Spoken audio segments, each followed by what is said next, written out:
Another beautiful Saturday morning, afternoon here in Nevada City. That could only mean it's time for the Nevada City Farmers Market, celebrating 8 years here now in our city. Welcome everybody to another edition of the Food and Farm Show. I'm Gil Dominguez. Today it's our market show, and this year we're out at Nevada City Farmers Market. Got the beautiful guys and gals band performing before us here in the Robinson Plaza. Some tables, little shade. What could be better? Let's head out to the market right now and see some of the farmers who are bringing you their fresh produce here today.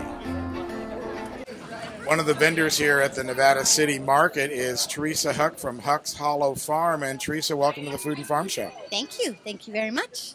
Now, of course, we've been out to your place before. We got some chickens a couple of years ago, but you've really expanded the whole operation since then. I have. I went from just raising a lot of my own food and selling a few, selling eggs and a little bit of meat here and there to crackers and spice blends and baking mixes. And that went so well locally that I decided to expand it further. So now we're going nationwide. That is so exciting that you could have that opportunity to just start small in Penn Valley and then branch out to something big. What's the process that's involved in that, and was it scary? Well, starting any venture is always scary, but I would have to say, I started off with cottage food, and cottage food is a way to get your home kitchen certified. And so for my little homestead farm, that worked really well. And that was a very small shoestring budget to get started, so that takes some of the fear away because you're not investing large amounts of money. And once I did that, I would have to say the biggest step from there was going into an expansion, and the expansion's a little scarier, but this community supported me with a Kickstarter campaign, so I was able to raise funding without taking on a whole lot of debt. And so now, here we go. We're building an Amazon store, and we're expanding throughout Sacramento, and everything's going really well. The other question would be, do you ever get to sleep? Yes. I actually do, because I'm meticulously organized. Now, I see you've gone into baking mixes, and you got your crackers. What do you see any trends out there in the marketplace of what people are looking for? Well, I know for sure more and more people are looking for organic, which I think is very important. So I think that, and people are looking for more flavor. And that's one of the things that we focus on by using local fresh ingredients, by dehydrating things at 115 and all that. We retain a lot of the volatile oils, and it creates better flavor. And that's one of the things that I find in all my market research and interaction with customers is most important. Let's not only make it clean and healthy, but let's make it full of flavor. Yeah. Now, where can people find you besides the market here in Nevada City? Oh, that list is growing. Let's see. Holiday Market in Penn Valley, both SPDs in Grass Valley and Nevada City, Tess's Kitchen Store, Briar Patch, Wayward Girl Creamery, Nevada City Winery, into Auburn, and there's more. New Moon Natural Foods in Truckee, Gaia's Basket in Auburn, and a bunch of stores in Roseville and Sacramento. And to get in touch with you on the web or to get in touch with you directly, what's the best way? Best way would be www.huckshollowfarm.com. Excellent. Well, congratulations on all the success that you've had. Really a success story here for Nevada County, and we really love watching you grow. Thank you so much. Have fun with the Food and Farm Show.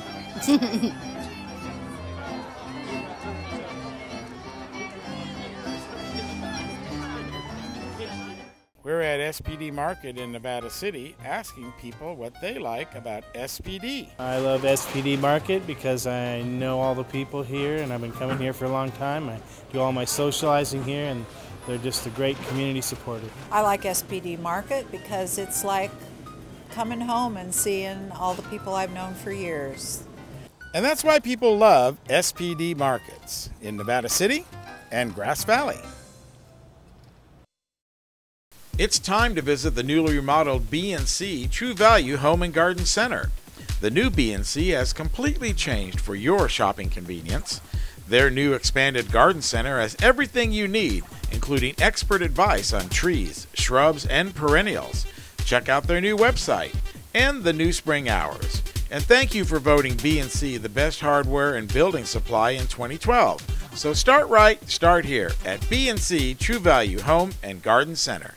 Tim Van Wagner joins us right now from First Rain Farm. Tim, welcome back to the Food and Farm Show. Thank you. Glad to be here with you at our booth at the Farmers Market in Nevada City. Now, last time we saw you was the Food Love Night soup dinner over at the Miners Foundry. Early in the season then, we're much farther along now. That's right. Yeah, that was kind of like the leanest part of the season. Not a whole lot of local food, but now it's like almost the peak. Tomatoes are in, and beans and celery, all these good things. Well, let's take a look at what you brought for everybody here at the market today. Start over here. Actually, well, over there on that table, we've got our heirloom tomatoes, which are, we grow those in a greenhouse because we're kind of a cold site. So we get a longer harvest season that way. And we've got cherry tomatoes, a couple different types. We have a lot of different items here, and like the kale and the rainbow chard, and those are really popular items. And then, we like to provide people with the herbs and things that spice up the food. So we've got the parsley and the basil and the green onions. And let's take a look at these strawberries right here. Wow, those are beautiful. Yeah. This is these are called Albion. That's the variety, and they're an everbearing. So they don't just come in the spring and fall. They come the whole season, which is nice, especially for a farmer's market. Right, because they have the June berries they call them, and then what's the everbearing strawberries? Yeah, that's what we grow. And then you were talking earlier off camera before we started. You got a new kind of bean here? Well, we've been growing this for 4 or 5 years, and people really love it. I think that they know we have it in the summer at this time, so it's like kind of exciting. It's called rattlesnake. It's a pole bean. It's also an heirloom. It's been around a long time, and it's just one of these really super tender, crisp, stringless beans, and it's got purple speckling on it. People really love it. And then next to that? Yeah, arugula. People like to spice up their salads a little bit. Throw some of that in there with some beets and some goat cheese and some balsamic, vinegar and oil. They could pick up garlic here at our booth and make pesto with our basil, no problem. And then, the ever-popular beets. People love getting their beets, and it's actually kind of funny. Everybody's got a different preference for what size beet that they want. Some people want all the same size because they cook them all together, and they want the consistent thing. Some people go through and get the biggest bunch and just cut them up, I guess. And a lot of people don't know, actually, that on bunched beets, the greens are as usable as the beets. I mean, the greens are just like chard. They're even more tender. So we try and encourage people to use the whole bundle. And then we've got celery. This is kind of one of the things we're able to grow in our relatively cool site, and it stays sweet and gets pretty big. I don't know if I've ever seen celery with one of the farmers. It takes a long time. This was planted from seed in trays in early February. And then we planted out in April, and now we're just our first harvest here in late July. So that's a deterrent for most people to grow it at home, because that's a lot. That's a major commitment. That is a major commitment, and you've got a lot of it here, so that means you must put quite a few plants on the ground. That's right.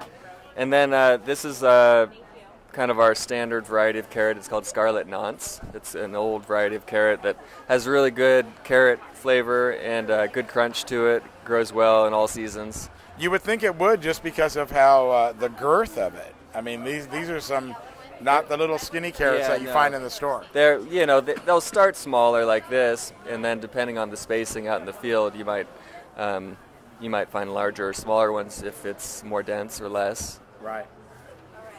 Well, that is a wide assortment of products that you're bringing to this market. Now, where else can people find you? Well, we're at the Briar Patch. We're at several restaurants in town, Three Forks, Ike's, and New Moon Cafe.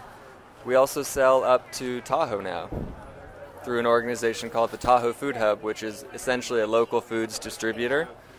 And they're moving food to restaurants and,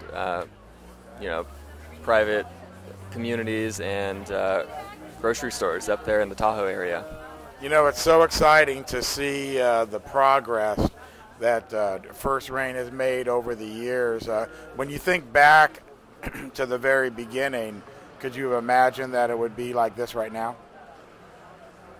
It's in some ways, it's hard to imagine where you're going beyond multiple years, especially in those first 4 or 5 years where you're kind of just soaking up so much knowledge. It's hard to project into the future. You're just trying to like soak up what's there right now. So yeah, it's really satisfying to see the potential of the land continue to improve, and like just the abundance is every year we're having more food out of the same area of land because our techniques improve and our systems are refined. So and you have a better sense of what the market wants and how to grow each vegetable. And what does that sense tell you right now? What is the market as that kind of changes and fluctuates? What's the market looking for right now, do you think? Well, dino kale's been a really popular thing and a good crop for us for a number of years, but this year it's been a little bit less so, and maybe people are ready for a different sort of green, or maybe they're growing more of their own. So, it also depends on, like, at a farmer's market like this, every year the assortment of farmers changes and what crops they're bringing. And a farmer's market, there's only going to be so many carrots that are sold, or kale or beets. So every year it's just, a little bit of an adjustment, and there's some unknown factors of how many people will show up that year and what sort of produce will be available.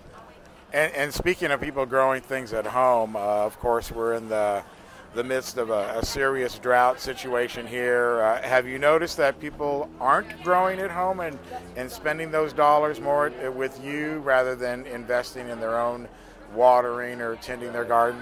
I think it's a mixed bag. We definitely have a lot of people in our neighborhood who they know our farm pretty intimately, and they've actually told us, like, we don't even grow a garden anymore because we want to support you and you do it so well. And so in some sense that's what happens. But then there's also some programs like through Sierra Harvest. They have this home garden program where there's assistance in creating your first home garden, and throughout the season they'll help you with knowing what to plant when and how to care for things. So there's also people who are growing a garden for the first time ever, and they've had a lot of success and they're excited about that. So, and that through word of mouth, that sort of thing is infectious, and their friends will start doing it too. So, but there are always certain crops that are just more difficult to grow at home, and when people have jobs, full-time jobs, it's not as easy. Right.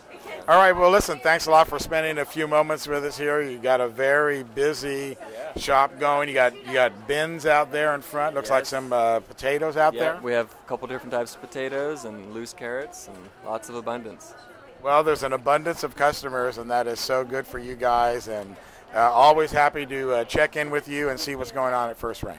Well, thanks a lot, Gil, and we really appreciate our strong customer base and the people that come out here and support us, rain or shine, heat or freezing temperatures, and it's a pleasure to be at this market, really.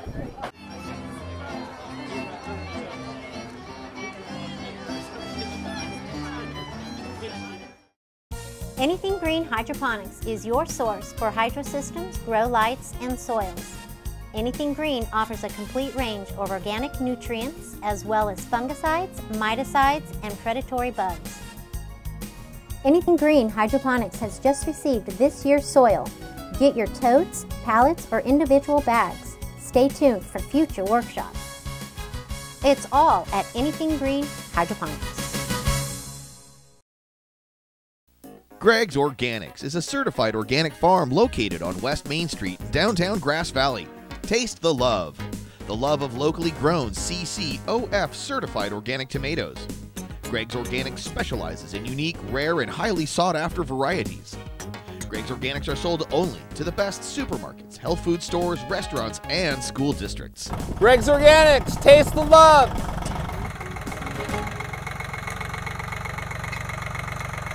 Joining us once again on the Food and Farm Show is Willow Hein from Soil Sisters. Willow, what a beautiful arrangement of flowers you have here today. Thank you. Now, Soil Sisters is been along for a while, but I can't remember the exact number of years. How long you guys been working this? This is our, I think, 6th year. Maisie and I run the business, and 6 years. We started doing veggies and flowers, and now we're mostly focused on the flowers. What's the comment that you get from people that are getting your flowers and enjoying them at home? I think people really appreciate the uniqueness of them. We grow a lot of varieties that you won't normally find in a florist, like more old-fashioned varieties that aren't as easily shippable. So, they're really fresh and they last a long time because we pick them super fresh and, just the day before we come to market. Now, when you first started, of course, you didn't know what the future was going to hold. Is this the present-day Soil Sisters what you thought of back at the beginning? No, it's definitely evolved over time. We've changed every year. We've kind of focused and narrowed our niche and learned which varieties do well, learned how to best build the soil of our site, so it's definitely been a work in progress. Every year it's changed. As well as the trends of the customers. I know we had people coming up here, they want your salad mix, and like you said, you didn't bring the salad mix today, but that was one of the features that we saw you last year. Yeah, no, it seems like the customers have loved what we've had every year. There's a growing market for local organic produce and flowers and local flowers, so it's more just educating people about the importance of buying local, and we really haven't saturated the market in Nevada County. People are mostly buying what we have. So now, are you using any greenhouses this year or any growing aids like that, or are you guys still out in the field? We just use a greenhouse for all our starts. We don't have any hoop houses that we grow in or anything like that, but I could see us doing that in the future, extending the season that way. Right, that's what I hear. It help you extend the season. Of course, extending the season means more money into the bottom line for the work that you guys are doing. Yeah, definitely. I think we'd like to do that in the future. Now, you've got the flowers bunched up here. Are you arranging them together yourself? Are you putting those together? Because you could just sell them separately, right? No, we do all the growing and all the designing, all the arranging. We do a lot of weddings, so we design for that, or people can buy bulk from us and do their own design. But we love doing the design part. It's super fun. Yeah. Well, is that the funnest part, working with the finished product? Yeah, definitely. It's just so gratifying to have all the flowers in front of you and to be able to have that creative process of putting a bouquet together, or an altar arrangement, or whatever people want. Well, I can tell you from looking at them all, one of the hardest things to do is to pick which bouquet you want, because you've done such a fun job with it. Yes, that's true. People spend a lot of time trying to decide. It's like they come up here and they're like, how do I decide? It's a moment of anxiety. Right. Maybe you need to make a custom, have one of your tables be custom, and you can make it just for them. Yeah, build maybe. your own, like a burger. Yes, exactly. Yeah. The Nevada City Farmers Market celebrating 8 years of bringing fresh produce to you right here in Nevada City. How more convenient can you get than that? And congratulations to them on another great year of organic produce for you and your family.